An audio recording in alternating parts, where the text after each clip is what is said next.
Hello everyone, welcome back to my channel. कैसे हो आप सभी लोग। आज के इस वीडियो में मैं आपके साथ शेयर करूंगी साग में हम सेफ्टी पिन का यूज़ क्यों करेंगे, आईब्रो में हम कोलगेट क्यों लगाएंगे और साथ ही में है कुछ useful kitchen tips and hacks जिसके मदद से आपका घर और किचन की सारी काम हो जाएंगे बहुत ही आसान। तो चलिए आज का वीडियो शुरू करते हैं। तो आज की मेरी पहली टिप कारपेट को लेकर के है जो हर घर में इस्तेमाल होता है, खासतौर में सर्दियों के टाइम। अब देखिए फ्रेंड्स, सर्दियों के टाइम जब हम एनी टाइम इसे यूज़ करते हैं तो ये बहुत ज़्यादा गंदे तो होते ही है, साथ ही में अजीब सा बैड स्मेल भी आने लगता है। सर्दियों के टाइम कपड़े तो सूखते नहीं है। अब इसे धोने के बाद ये 3 से 4 दिन लग जाएगा इसे सुखाने में। ऊपर से ही ये इतने मोटे किस्म के होते हैं कि इसे धोने में भी बहुत ज़्यादा मुश्किल हो जाता है। तो चलिए आज मैं आपके लिए एक ऐसा ट्रिक लेकर आ चुकी हूँ, बिना धुले ही इसे साफ कर पाओगे, साथ ही साथ इसका बैड स्मेल को भी पूरी तरीके से ख़त्म कर पाओगे। तो इसके लिए यहाँ पर मैंने लिया है 1 बाउल में पानी, और पानी में मैं 1 पाउच शैम्पू ली हूँ, लेकिन इसमें से आधा पाउच शैम्पू इस पानी में मैं ऐड कर दी हूँ। अब मैं बेकिंग सोडा यानी कि मीठा सोडा हाफ चम्मच के करीबन लेकर के इस पानी के साथ मिक्स कर दूंगी, यानी कि शैम्पू और मीठा सोडा लेकर के पानी के साथ अच्छी तरीके से हम मिक्स कर देंगे। मीठा सोडा किसी भी तरीके की बैक्टीरिया या जर्म्स या जो भी गंदगी रहता है ना, उसे क्लीन करने में बहुत ही ज़्यादा कारगर होता है। साथ ही में शैम्पू का इस्तेमाल यहाँ पर हमें इसलिए करना है, कारपेट का जो फैब्रिक होता है ना वो सॉफ्ट किस्म के होते हैं, ताकि वो खराब ना हो, इसलिए शैम्पू का इस्तेमाल कीजिए। साथ ही में चिकनाई या फिर ऑयलीपन पूरी तरीके से रिमूव हो जाएगा शैम्पू के यूज़ की वजह से। ठीक है, तो यहाँ पर इस तरह का ब्रश ले लीजिए, ब्रश को इस तरह से सॉल्यूशन में डिप कीजिए और इस तरह से हल्के हाथों से रब करना है। तो इस तरह से कारपेट ना बहुत ही अच्छी तरीके से साफ़ हो जाता है। ब्रश के ब्रिशल में आप देख ही सकते हैं कितना ज़्यादा गंदगी निकल रहा है, और ब्रश का इस्तेमाल भी यहाँ पर आपको सॉफ्ट किस्म के ही ब्रश लेना है। कारपेट का फैब्रिक खराब ना हो, इस चीज़ का ध्यान हम रखेंगे। यहाँ पर डेली जब हम कारपेट को झाड़ते हैं तो ब्रश की मदद से इस तरह से तो झाड़ते ही हैं, लेकिन हफ्ते में एक बार इसे इस तरह से आप जरूर क्लीन कीजिएगा। इससे कि आप देखिएगा आपका कारपेट कभी गंदे नहीं होंगे और इसमें से बैड स्मेल भी नहीं आएंगे। साथ ही साथ आप देखिएगा पानी से धोने का भी झंझट खत्म तो होगा ही, साथ ही साथ सुखाने का भी झंझट पूरी तरीके से खत्म हो जाएगा। और देखिए इस तरह से जो भी बाल वगैरह रहते हैं ना गिरे हुए, वो भी अच्छी तरीके से साफ हो जाते हैं, निकल आते हैं ब्रश में। तो इस तरह से देखिए बहुत ही कम टाइम में इसे सुखा पाओगे। चाहे तो आप फैन के नीचे रख कर सुखा सकते हो, या फिर आपके घर में हल्के हल्के से धूप आते हैं तो धूप में रख कर बहुत ही कम टाइम के अंदर इसे सुखा पाओगे। है ना कितना यूजफुल सा आइडिया। उम्मीद करती हूँ कि इस सर्दियों के मौसम में ये ट्रिक आपका बहुत ही काम आएगा। अगर काम आए तो वीडियो को ज़्यादा से ज़्यादा शेयर कर दीजिएगा। तो चलिए अब देख लेते हैं अगला यूजफुल टिप। तो फ्रेंड्स, कुछ ऐसे बची हुई सब्जियां होते हैं जिसे कोई भी खाना पसंद नहीं करते हैं। दोपहर के टाइम आलू मेथी बनाई थी, अब इतना सारा ये बच चुका है। अब रात के टाइम इसे कोई भी खाएगा नहीं, कोई भी खाना पसंद नहीं करेगा। इतना सारा सब्जी हम खुद नहीं खा पाएंगे। आपके घर में भी ऐसा होता होगा, तो आप क्या कीजिए, चलिए एक छोटा सा ट्रिक। तो यहाँ पर हम क्या करेंगे, इस बची हुई सब्जी के मदद से हम पराठा बनाएंगे। बहुत ही टेस्टी लगती है। तो इसे फेंकने से अच्छा या फिर इसे ज़बरदस्ती खाने से अच्छा आप इस तरह से पराठा बना लो और सबको खिलाओ, सबको बहुत ही ज़्यादा पसंद आएगा। जिस सब्जी को कोई भी खाना पसंद नहीं करता था, उसे खुशी खुशी बच्चे से लेकर के बूढ़े सभी लोग खा लेंगे। और कई बार देखा जाता है कुछ लोगों को कच्चे मेथी का पराठा पसंद नहीं आता है, क्योंकि उसमें से ना मेथी का स्मेल आता है। तो आप इस तरह से पराठा बना करके खिला सकते हैं, इसमें मेथी का स्मेल नहीं आता है। खास तौर में बच्चों को तो हमें मेथी खिलाना ही चाहिए। तो आप इस तरह से मेथी पराठा बनाकर खिला सकते हैं। मेरे घर में जब भी आलू मेथी बनता है ना, तो मैं कुछ मेथी आलू को बचा के जानबूझ के ऐसे ही रख लेती हूँ, ताकि मैं इस तरह का यम्मी सा क्रिस्पी सा पराठा बनाकर खा पाऊँ।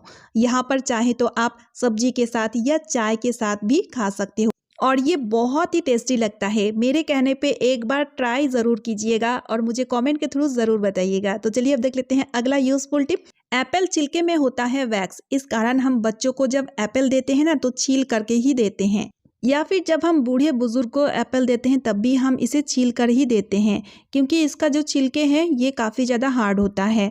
लेकिन इन्हें छीलने के बाद यानी कि इनके जो छिलके हैं इसे कभी आप भूल कर भी ना फेंकें। इसका इस्तेमाल से हम बहुत ही बढ़िया सा एक सॉल्यूशन बनाऊंगी। इसके लिए एक बर्तन में मैंने चढ़ा दिया पानी। पानी में छिलकों को डालने के बाद यहाँ पर मैं एक नींबू ली हूँ और नींबू को छोटे छोटे टुकड़ों में कट करके इस पानी के साथ मैंने डाल दिया है। अब खूब अच्छे से बॉयल कर लेंगे। इन्हें हमें तब तक बॉयल करना है जब तक इसका कलर चेंज ना हो जाए। हल्का सा पिंकिश कलर आ जाएगा, आप देखिएगा। तो उसके बाद गैस को बंद करके अब हम इसे स्ट्रेन कर लेंगे, ठीक है। और इन पानी का इतना ज़्यादा फ़ायदा है, चलिए मैं आपको बताती हूँ। तो इसके साथ बादाम का या फिर नारियल का तेल 1 चम्मच डाल दीजिए। अच्छे से मिक्स करने के बाद आप क्या कीजिए, नहाने से पहले हेयर में खूब अच्छी तरीके से लगा दीजिए। एज ए सीरम इसका इस्तेमाल ले सकते हैं, इससे कि हेयर फॉल कम हो जाएगा, हेयर में बहुत बढ़िया से शाइन भी आ जाएगा। लेकिन यहाँ पर मैं इसका अलग यूज़ बताऊँगी। 1 चम्मच नमक मैं इसके साथ ऐड कर दी हूँ। अब हम इसे सिंक में डाल देंगे, क्योंकि सिंक में से कई बार अजीब सा बैड स्मेल आता है, खासतौर में नॉनवेज वगैरह धोने से। तो इस तरह से बैड स्मेल को भी ख़त्म करता है, साथ ही साथ कीड़े मकोड़ों को भी पूरी तरीके से ख़त्म कर देता है। चाहे तो वॉश बेसिन में भी आप डाल सकते हैं, इससे कि कीड़े मकोड़े बिल्कुल भी पाइपलाइन के थ्रू नहीं आ पाएंगे। है ना, कितना यूज़फुल सा आइडिया। तो चलिए अब देख लेते हैं अगला टिप। तो कभी कभी हमारा आईब्रो का शेप बिगड़ जाता है, कई सारे रीजन की वजह से ऐसा हो सकता है। क्योंकि कई बार जब हम थ्रेडिंग वगैरह कराते हैं ना, तो उस कारण भी ना कई बार देखा जाता है कि आईब्रो का शेप पूरा बिगड़ चुका है। इसका हेयर ग्रोथ नीचे की साइड से होने लगती है। कई बार तो न्यू बॉर्न बेबी, मतलब कुछ कुछ न्यू बॉर्न बेबी का ना हेयर ग्रोथ नीचे के साइड से होने लगती है। तो उस टाइम आप एक छोटा सा ट्रिक फॉलो कीजिएगा, चाहे अपने लिए हो या छोटे बच्चे के लिए हो। यहाँ पर आपको टूथपेस्ट लेना है, ठीक है। कोलगेट लीजिएगा तो सबसे बेहतर रहेगा। और उसके बाद इस तरह से आईब्रो में कोलगेट को इस तरह से लगाना है, जो हेयर है उसको ऊपर की तरफ खिसकते हुए आपको लगा देना है। ये देखिए फ्रेंड्स, कुछ इस तरह से। इससे बहुत ही अच्छा वर्क मिलता है। लेकिन इस प्रोसेस को डेली एक बार आपको करना है, ठीक है, चाहे रात के टाइम करें या सुबह के टाइम। इस तरह से कोलगेट को दोनों ही आईब्रो में लगाने के बाद कुछ देर के लिए आप इसे छोड़ दीजिए, ताकि ये हल्के से सूख जाए। उसके बाद एक गीले कपड़े के मदद से इसे वाइप कर लीजिए, ठीक है।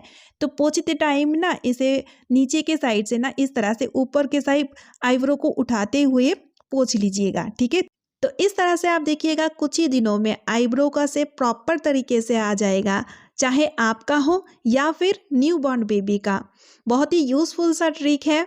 उम्मीद करती हूँ ये ट्रिक आपका बहुत ही काम आएगा। तो चलिए अब देख लेते हैं अगला यूज़फुल टिप। तो यहाँ पर मैं आपको साग काटने का एक बहुत ही बढ़िया सा उपाय बताऊंगी, क्योंकि सर्दियों के टाइम पालक, बथुआ या फिर मेथी, तरह तरह का साग मिलता है। साग काटने में हमें बहुत ज़्यादा मुश्किल भी होती है, क्योंकि जब हम साग को पकड़ते हैं ना तो वो बिखरता बहुत ज़्यादा है।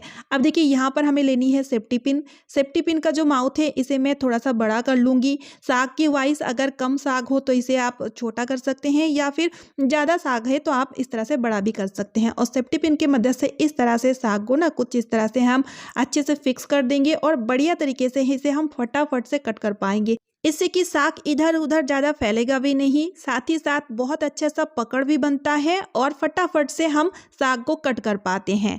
चलिए मैं आपको और एक बार करके दिखाती हूँ, और इस बार मैं आपको कम क्वांटिटी में साग को कट करके दिखाऊंगी। सेफ्टी पिन का यही फ़ायदा है, अगर साग का क्वांटिटी कम है तो इसका माउथ को भी आप छोटा कर सकते हो, और अगर साग ज़्यादा है तो सेफ्टी पिन का जो माउथ है इसे आप बड़ा भी कर सकते हो, ठीक है। तो यहाँ पे इस तरह से सेफ्टी पिन को फिक्स करने के बाद आप देख ही सकते हैं कितना बढ़िया तरीके से साग कट हो चुका है, और इधर उधर फैला भी नहीं है ना। कितना यूज़फुल सा आइडिया। उम्मीद है ये ट्रिक आपका बहुत ही काम आएगा।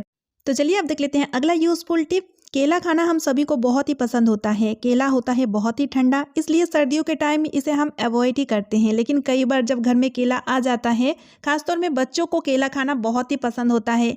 बनाना शेक या फिर केला को ऐसे भी खा लेते हैं।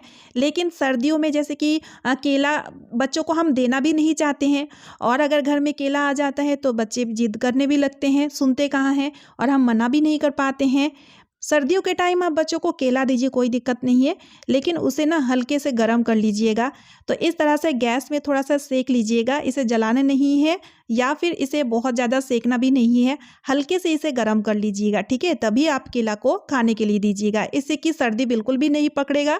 अगर आपके घर में हल्के से धूप आता हो तो आप धूप में आधा घंटे के लिए या 5-10 मिनट के लिए रख सकते हैं, ताकि केला थोड़ा सा गर्म हो जाए। उसके बाद इस केले को आप बच्चों को खाने के लिए दे सकते हैं, है ना। ये ट्रिक भी आपका बहुत ही काम आएगा।